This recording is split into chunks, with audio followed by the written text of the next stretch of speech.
Salut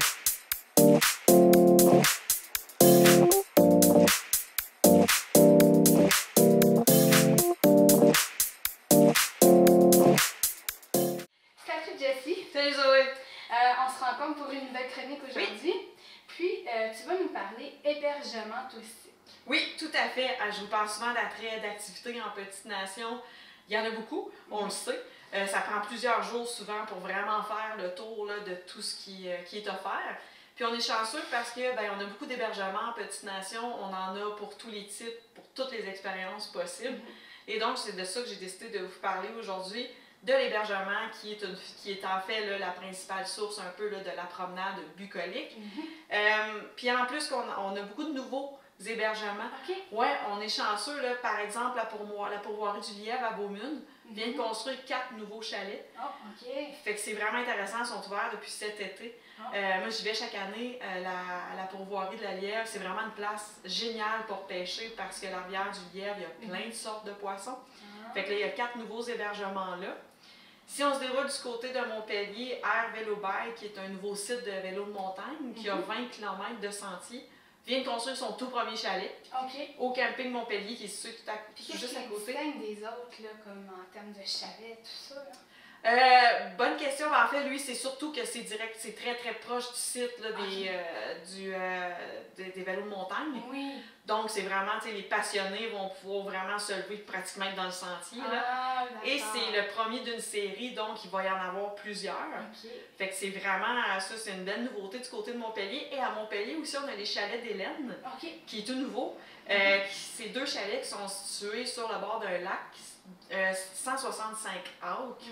Il va y avoir, c'est une terre privée en fait. Donc il y a le Saint-Ex qui est un style rustique, puis le Petit Prince qui est un style plus farm house. Et les propriétaires, ce qu'ils veulent offrir, c'est un peu un tout inclus. Donc il y a une salle de gym, il y a une salle de billard, les activités nautiques, raquettes, luges. Ils veulent vraiment que les gens puissent vivre une expérience vraiment là, très le fun là, sur le site même. Quand on parle de farmhouse, c'est quoi exactement? Un peu style ferme, c'est vraiment, on est en campagne. Là. Ouais. Donc ça, c'est à Montpellier. Là, tu sais, moi j'aime ça vous envoyer promener. Donc on se promène, on s'en va à Montebello, toujours dans le cadre de la promenade bucolique. Parc Omega qui est très reconnu pour son chalet avec les loups, ça c'est certain, là, ça reste, ça demeure. Mais en plus, ils ont construit des nouveaux pods cette année. Puis c'est quoi un pod? C'est une mini-maison qui est en pleine nature, puis c'est un peu un village, donc c'est quand même, c'est une mini-maison bien équipée, mais en plus on a accès à une aire commune, donc si on veut y aller en groupe, ça peut être intéressant parce qu'on peut se retrouver à l'aire commune, aller manger toute la gang ensemble. Est-ce que c'est directement dans... C'est juste avant le parc. C'est juste avant le parc. C'est juste avant le parc, puis l'admission est réduite pour avoir accès au parc, mais les hébergements ils ont accès à une passerelle exclusive pour voir des loups puis des ours. Donc c'est vraiment intéressant. Il y a même une aire où tu peux jouer aux échecs, fait que ça fait partie de l'aire commune, donc ça c'est tout nouveau à Montebello. Je ne peux pas parler de Montebello sans Quenoc Nature, qui est en fait situé à Notre-Dame de Bon-Secours, qui est tout proche. Quenoc aussi est reconnu pour ses 22 chalets de style très luxueux, sont divisés en 3 séries, dont la Deluxe, la Classique et Héritage. Mais ils ont des nouveaux prêts à camper aussi. Donc, c'est possible d'avoir accès à cette réserve écologique de façon plus accessible. C'est vraiment des hébergements sans toilettes sèches, donc une expérience en nature, c'est tout nouveau. Puis l'avantage chez Quenoc, il y a de l'escalade, il y a le tir au pigeon d'argile, il y a le lancer de la hache, en plus des lacs, de la pêche. Toutes sortes d'activités. Toutes sortes d'activités chez Quenoc, donc ça aussi, vraiment intéressant. Et ils en rénovent aussi, puis l'année passée, ils ont rénové le chalet de la montagne. Et c'est des chalets qui peuvent aller de 2 à 19 personnes. Il y a des chalets qui sont immenses, vraiment. Là. Pour aller en gang, c'est c'est ça aussi. Peut-être pas dans les prêts à camper, mais dans les chalets, là, ils ont du choix amplement. On retourne à Duhamel, on se promène aujourd'hui. Centre touristique du Lac-Simon, qui est un établissement CEPAC très reconnu pour sa plage avec une rive de 2 km. Et bon, ils ont des chalets. Ils ont des refuges aussi. Et il y a toute une nouvelle section de camping qui va être aménagée cet été, donc le camping agrandi. Les blocs sanitaires ont été refaits aussi récemment. Donc, très intéressant du côté de Lac-Simon. Quand on parle de camping, c'est Oui. comme pour des roulottes? Est-ce que De ça tout. peut être temporaire? Ou... Oui, ben c'est surtout temporaire. Il y a seulement temporaire. quelques saisonniers. Ouais, je me suis vraiment concentrée aujourd'hui sur plus Ceux qui veulent bouger. qui veulent se promener, c'est ça. Ok. Il y a aussi toute autre expérience, l'auberge Couleur de France, qui est à Duhamel, qui est une belle auberge en Boiron, qui, elle aussi, là, offre plein d'activités sur place. Il y a un lac, motoneige, selon la saison. Il y a un restaurant sur place. Et il y a des chambres, évidemment, mais il y a aussi des suites familiales qui peuvent accueillir jusqu'à 7 personnes. Là aussi, des jeux et tout, salle de billard, des jeux pour enfants. Donc, en fait, tous ceux que je connais qui sont allés ont beaucoup apprécié. À Ripon, encore une fois, une autre expérience. On se déplace au centre de vie, qui est un lieu de ressourcement bien-être. Donc, c'est une place où on peut louer des chambres qui sont soit dans le centre ou dans une ferme modifiée. Toutes rénovées. Et même le silo est devenu un sauna. Donc, c'est vraiment rénové là, au bout du jour. Et c'est contradictoire un peu, mais on peut aller faire des cures de jus pour se désintoxiquer, prendre soin de soi. Ou on peut aller se ressourcer avec repas. Mais c'est des repas végétariens. Et elle m'expliquait, la propriétaire Hélène, qu'ils divisent des gens. Ceux qui mangent sont pas avec ceux qui sont en cure. Parce que ça pourrait être difficile. Il y a de la massothérapie, de la réflexologie, il y a du yoga aussi. Donc c'est vraiment. Donc, prendre soin de soi-même, faire une pause dans le quotidien chargé, c'est l'endroit. Tout à fait. Puis pour y avoir été souvent, c'est dur à expliquer, mais aussitôt qu'on met les pieds là, sur cet emplacement-là, il y a un sentiment de bien-être. C'est paisible. Il y a des poules, il y a des chiens, il y a un âne. Oh, c'est vraiment une belle place. À Ripon, on a le parc des Montagnes Noires aussi. 4 nouveaux refuges, sans eau, sans électricité, même sans matelas. Donc, c'est vraiment un retour aux sources, un retour dans le temps. On peut l'amener, son matelas, là. Quand même. Mais juste pour dire que c'est vraiment, là, on revient dans le temps, on déconnecte de la réalité. On est loin du Wi-Fi et tout, là. Ça fait du bien. Même que c'est conseillé d'amener sa vaisselle, ses casseroles. Donc, vraiment une expérience là, très élémentaire. Là. Puis un peu camping aussi. Très camping. Ils ont aussi justement des sites de camping sauvage, individuels ou de groupe. Et ils sont aussi équipés pour accueillir du van life. Donc, les vannes là, qui se déplacent tout le temps, ben, eux peuvent aller là. Et puis, le parc des Montagnes Noires, on parle d'un belvédère, on parle d'une tour d'observation de 12 mètres, on parle de. C'est vraiment de la belle nature. Là. Beau site de randonnée, donc, qui vaut la peine. Camping Saint-André-Avelin, incontournable pour la famille. Maintenant, il y a de la location de roulottes. Il y a même des petites yurts. Il y a un mini-pod, il y a une piscine. Et la beauté de ce camping-là, c'est qu'il est situé en plein cœur du village de Saint-André-Avelin. Donc, on peut marcher pour aller au métro, bureau de poste, Dollarama. Et centre nautique. Parce qu'il est bordé par la rivière Petite Nation, donc il est vraiment. D'accord, fait que pour ceux qui veulent se baigner. Pour les petites familles, là, beaucoup de grands-parents aussi qui y vont avec leurs enfants, et encore là, quasiment pas de saisonniers. C'est vraiment des passants. Puis les yurts, c'est quoi exactement? Les yurts, là, c'est entre le chalet et la tente. C'est comme un mélange entre les deux. C'est petit. Mais c'est plus luxueux qu'une tente. Souvent, tu as une petite toilette, un petit frigidaire, mais c'est pas super grand. C'est vraiment. Mais c'est très intéressant. Je l'ai pas fait encore, mais j'ai bien hâte. On retourne à Montebello, on se promène encore. Autre expérience totale, centre de méditation Vipassana. On y fait des séances de méditation de 10 jours. Donc, tout ce qu'on fait pendant 10 jours, c'est on médite, on parle pas, on mange à peine. Ça a l'air que c'est super. Ça a l'air que les gens qui vivent ça reviennent de là ressourcer une nouvelle personne. Puis j'ai pas trop à le croire parce que passer 10 heures avec soi, c'est rare qu'on le fait. C'est une introspection sur soi-même. Oui.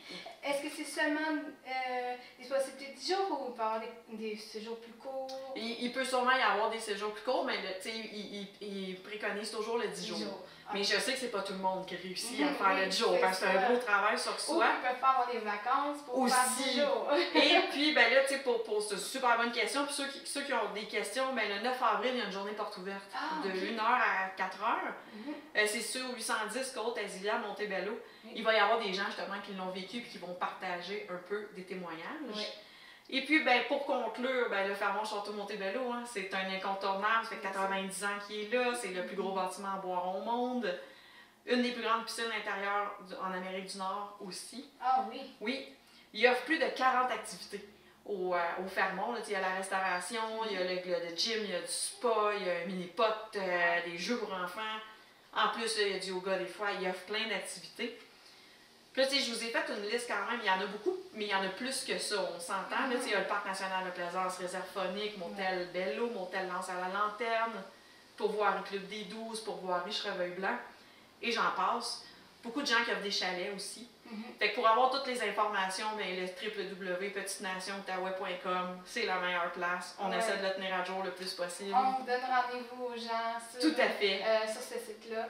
Donc, il va y avoir plus d'informations pour les sites d'hébergement et encore plus d'ailleurs. Oui, pour toutes les activités, les attraits, parce que oui, c'est beau dormir, mais il faut faire de quoi. Oui. Un jour. Ben, parfait. Donc, je te remercie, Jessie. Ben, merci. Puis, on se dit à une prochaine chronique. Oui, certain.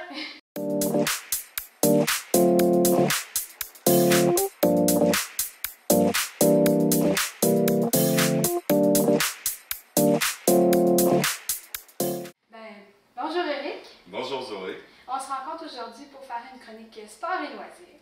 Oui. En ce moment, on est comme dans une période de l'année où est-ce que c'est un peu plus difficile de faire des sports d'hiver, puis c'est pas encore le moment de faire des sports d'été. Donc, mais tu as quand même des suggestions à nous faire concernant là, des activités sportives qu'on peut faire. C'est une période vraiment au jour le jour, regarder à l'extérieur, consulter les réseaux sociaux, les sites internet, là, où il y a des sites, là, quand on parle au plein air, tout ça, des fois c'est approprié d'aller marcher, puis le lendemain, ça l'est moins à cause de la boue et tout ça. Donc, faut se tenir au courant là, des conditions météo, surtout des terrains comme tels. Là.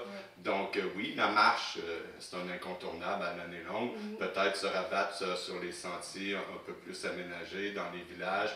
Donc, toujours encourager la marche, c'est une belle façon. Puis en plus, le printemps qui dit plus belle température, le soleil, donc on a le goût de sortir, mais les sports plus définis sport sont difficiles à pratiquer. Comme peut-être éviter un petit peu comme les sentiers vraiment comme en forêt pour le moment. Oui, c'est ça. C'est comme je disais, un peu au jour le jour. Il y a des journées que ça va passer, d'autres endroits que ça ne passera pas. Donc, vérifier, mais il ne faut pas arrêter là, de sortir parce que c'est le fun, il fait beau, puis c'est l'été qui s'en vient. Mais il y a quand même des sports qui peuvent se faire à l'intérieur. Oui, c'est ça, c'est le temps de profiter. Il y a quand même de nombreux gymnases dans la région.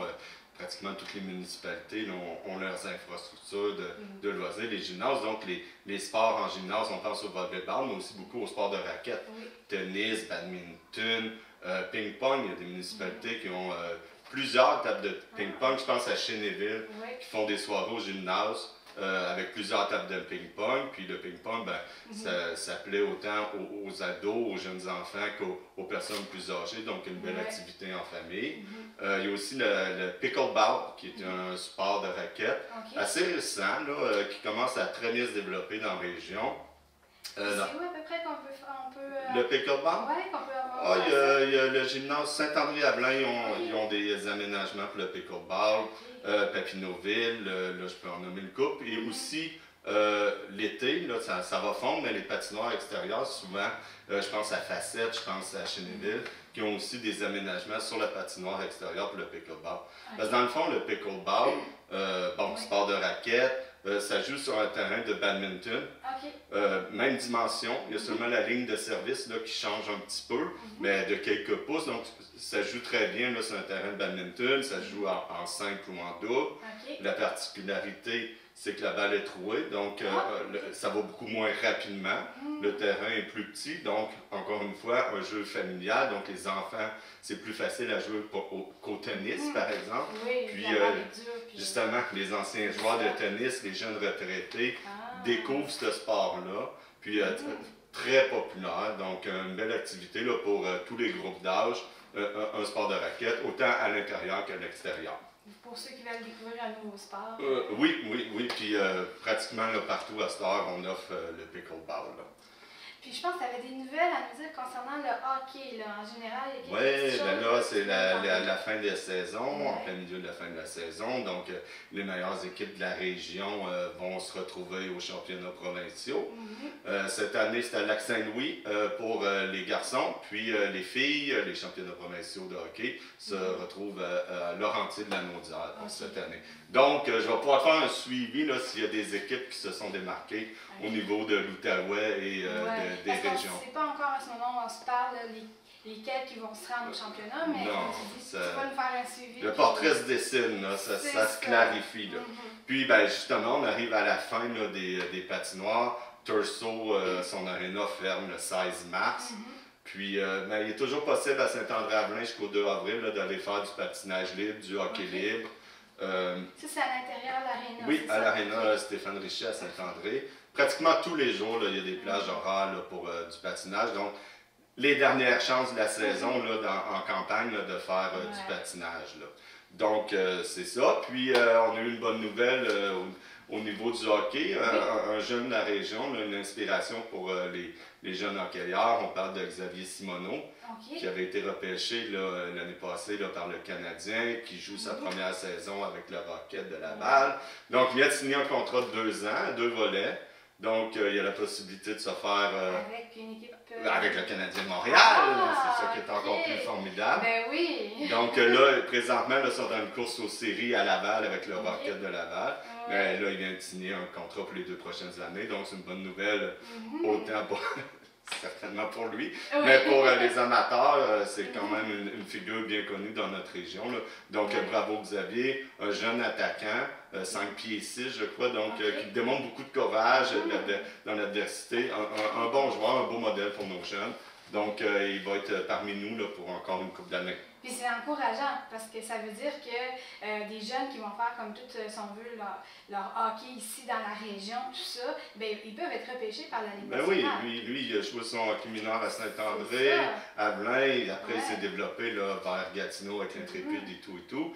Donc, il a fait son hockey junior au Québec avec les Voltigeurs de Drummondville et l'équipe là, à Charlottetown, je crois, là, pour sa dernière année. Donc, un bon joueur, un bon représentant de la région. Un petit gars de Saint-André-Avelin.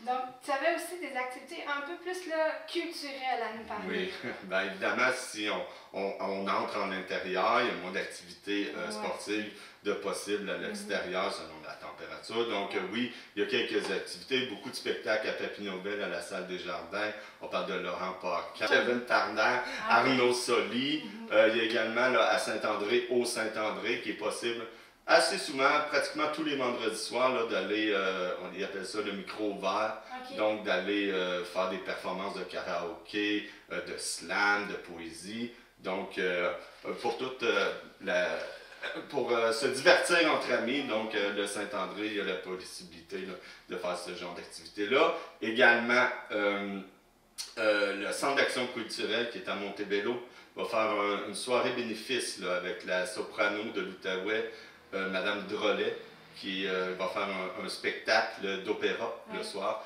Donc, cocktail dînatoire, donc vraiment une belle soirée, festivité, remise de prix pour ramasser des fonds là, pour le Centre d'action culturelle de la MRC Papineau. Là, les jeunes, activités, là, on sait que c'est la Pâques qui s'en vient, 9 avril. Donc, plusieurs municipalités là, offrent la fameuse chasse au coco. On peut penser à Saint-André-Avelin qui a sorti sa programmation, Chénéville également. Namur, eux, le font le 1er avril. Mais ça risque d'avoir d'autres activités là, sous le thème de Pâques dans plusieurs municipalités de la région. Toujours important de bien vérifier avant pour être certain qu'il n'y a pas des inscriptions nécessaires pour ça. Là. Il y a également, toujours à Namur, il y a une danse aussi là, qui s'en vient le 7 avril. Danse pour les jeunes, 8 à 15 ans. Donc, oui, Namur, leur comité de loisirs offre régulièrement. C'est ça, c'est en soirée? Oui, offre des danses. Là. La chasse au coco, par exemple, ça c'est le jour. Ça, c'est le jour. Mais les danses, c'est en soirée. Là. Ok, oui. Ben, c'est pour si on veut, des adolescents aussi, surtout, j'imagine. Oui, la danse 8 à 15 ans. La chasse au coco, c'est pour les plus jeunes, mais on sait très bien que les parents là, pourraient en subtiliser une coupe. Là. Ah oui, un petit chocolat, ça se prend bien. Oui. Puis la course, il faut le faire à la course, il faut mettre le sport là-dedans. Finalement, là, j'irai avec des petits rappels qu'on a parlé de la dernière fois. C'est la période d'inscription, autant en ligne qu'en personne, pour le soccer de cet été. Également, là, je viens de tout voir avant de rentrer ici, là, que également le club de natation des Marsouins, l'inscription arrive à grands pas. Donc, pour les cours du printemps, les places sont limitées. C'est une belle activité, la natation. Là, puis, dans notre milieu, là, dans la MRC Papineau, il il y a pas beaucoup de piscines intérieures, là, puis des cours, là, donc très belle activité. Oui. Également le suivi là, avec Montebello, vélo de montagne, toujours les citoyens de Papineauville, Saint-André et Saint-Émile-de-Suffolk, entièrement gratuit pour aller sur les sentiers, c'est jusqu'au 1er mai. Évidemment, n'importe qui, résident ou pas, touristes, peuvent se rendre sur les super sentiers là, de Montebello, vélo de montagne. Là.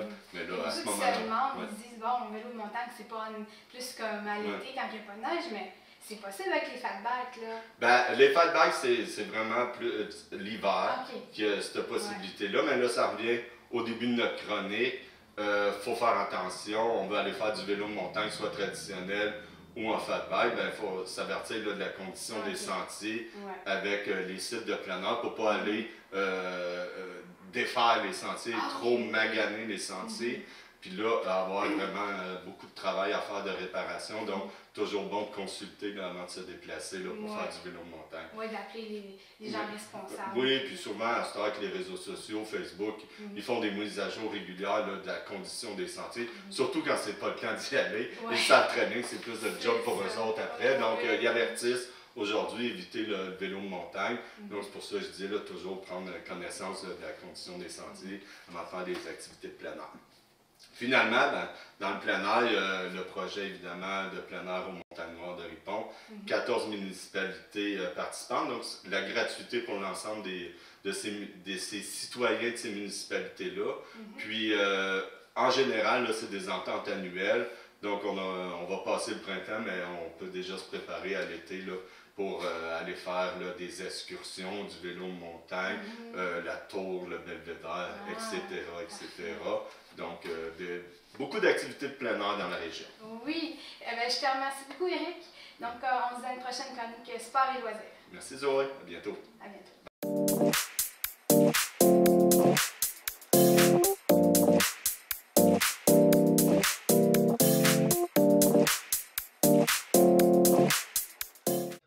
Donc, bonjour Monsieur Aladani.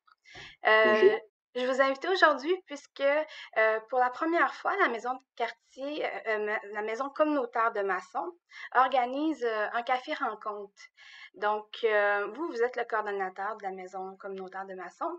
Est-ce que vous pouvez m'en dire plus, comme la date que ça va avoir lieu et en fait, comment l'idée vous est venue d'organiser un café rencontre? Les dates, nous avons notre premier café rencontre le 29 mars et puis, nous essayons d'organiser à la suite des cafés rencontres 2 fois par mois. Hem, Ce serait alors, en règle générale, ce serait le 2e et le 4e mercredi du mois. OK. C'est-à-dire, pour avril, ce serait le 12 et puis ensuite le 26, de 10 heures à 12 heures. Et voilà pourquoi nous l'organisons. Ça a été surtout à la demande des citoyens et comme, nous n'avons pas vraiment de bâtiment à nous, nous utilisons les locaux du centre de service de Masson-Angers et les locaux sont vraiment, bien fournis. Il y a des tables, des chaises, il y a des machines à café, des cuisines. C'est justement parfait. Puis on est dans le cœur du vieux Masson, c'est l'idéal. Hem Et puis, ça a été aussi un petit peu en collaboration avec le CAGA, le centre, des aînés OK. de Buckingham. Oui. Eux qui aussi organisent des cafés rencontres, ben, on voulait pas piétiner leur horaire. C'est OK. pour ça que nous l'organisons de 10 heures à midi Oui. et eux, c'est plutôt, après-midi. OK, parfait. Voilà, c'est ça un peu l'idée, le but général, c'est vraiment de revitaliser le quartier. Puis, est-ce que c'est des cafés rencontres qui vont avoir une thématique? Ça s'adresse à tout le monde? Ben c'est ça, les cafés rencontres sont principalement pour, combattre l'isolement et Mhm, surtout les gens aussi qui ont juste envie de passer un bon moment, de se mhm. rencontrer, peut-être jouer aux cartes et puis boire un café. OK. C'est en principal, c'est ça et Mhm, nous allons aussi collaborer avec d'autres organismes, tels que, le CAGA et bien aussi, mhm. il y aura le Alpha Pepino, mais c'est pas encore, bah, là on est encore en planification, pour que eux viennent présenter leurs services justement pour ces résidents-là qui sont aux rencontres, OK. au café rencontre. Et puis ça leur permet d'entrer en contact avec les organismes. Les organismes, ça leur permet de faire leur promotion. Oui. Et nous, ben, ça nous permet de revitaliser le quartier. C'est OK. donnant-donnant. OK. Le grand succès de la maison communautaire de Masson était la fête de quartier de l'année dernière, OK. Quand même. dans le parc Jacques Ayemi. Et puis, nous essayons de réorganiser ce genre d'événement, mais pas seulement en une journée. Nous essayons d'avoir un service plus En régulier. continu. Ouais. C'est ça, en continu, OK. oui. Comme le café rencontre se présente très bien, parce que aussi c'est à la demande Mhm. des résidents. Mhm. Puis on va essayer aussi de les services que nous proposons ne sont pas des services directement de la maison communautaire de maçons, OK. mais c'est surtout en lien avec une collaboration d'un autre organisme qui, eux, proposent des services Mhm. que nous essayons de les apporter dans le vieux maçon. C'est OK. ça, en fait, ce que nous faisons Mhm. en règle générale. OK. Puis donc, on donne rendez-vous aux gens qui seraient intéressés là, au prochain café rencontre, que je pense que c'est le 29 Le 29, mars, de 10h à midi. c'est ça. Parfait. Ben, je vous remercie. Là, Oui, ce jour-là, il n'y aura pas, juste une petite parenthèse, il n'y oui, aura pas de présentation d'un autre organisme. OK. Comme c'est le premier café Mhm. rencontre, nous allons d'abord inviter les gens à venir, puis Ouais. juste nous, en tant que représentants de la maison communautaire de maçons, juste faire un tour de table, puis Mm. peut-être se remémorer les anciens cafés rencontres, parce qu'il y en avait eu précédemment ben, au début de la maison Oui. communautaire de maçons, mais voilà, ça n'a pas pu avoir Mhm. lieu par après, Ouais. dû à la pandémie, mais voilà, ce sera un premier contact, et Mhm. puis les dates prochaines, ben, on organisera des présentations de différents Parfait. services. Ce sera toujours le même déroulement, Mhm. et puis ceux qui ont juste envie de venir à tous les cafés rencontres, ben, ils découvriront petit à petit tous les organismes qui, eux, souhaitent proposer des services. Et puis voilà, ça fait une petite animation, ça permet aux gens de se rencontrer. Et puis ceux qui viennent présenter prendront aussi un café avec nous. Mhm. Ben, c'est vraiment, c'est très convivial. Ça reste la vie du quartier. C'est ça le. Puis bon, c'est normal qu'un premier café rencontre vous serve aussi là, pour vous présenter aux gens puis faire plus ample connaissance. C'est ça. Ben, je vous remercie beaucoup pour tous ces renseignements. Puis ben, je vous souhaite un succès pour vos cafés rencontres, Monsieur Aladani. Merci beaucoup. C'est gentil. Au revoir. Merci à vous. Au revoir.